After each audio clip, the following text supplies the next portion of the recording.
তুই মরার পর যা হলো। আচ্ছা, আমি আর আমার বোন তো একই দিনে মরেছি, তাহলে আমি স্বর্গে পৌঁছে গেলাম আর আমার বোন কোথায় গেল? আমি যা পাপ করেছি তারপরেও আমি স্বর্গে এলাম কি করে? স্কুল বাঙ্ক করা, সবার টিফিন চুরি করে খাওয়া, টিউশনে না গিয়ে বয়ফ্রেন্ডের সঙ্গে ঘুরতে যাওয়া, এইসব তো আমি করেছি। আমার বোন তো ধোয়া তুলসী পাতা ছিল, ওর মতো ভালো মেয়ে একটাও হয় না। জোর করে আমার স্কুটিতে বসালাম আর অ্যাক্সিডেন্ট হয়ে গেল।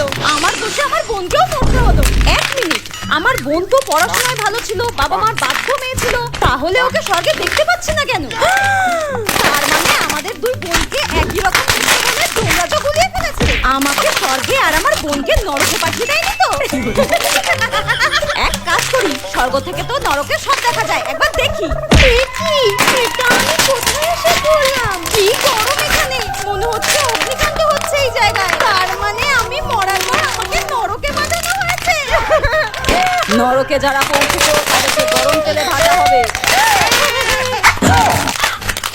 তার মানে আমি যা যা পাপ করেছি এই শাস্তি আমার প্রাপ্য ছিল। শুধু দুই বোনকে একই রকম দেখতে বলে বেঁচে গেছি।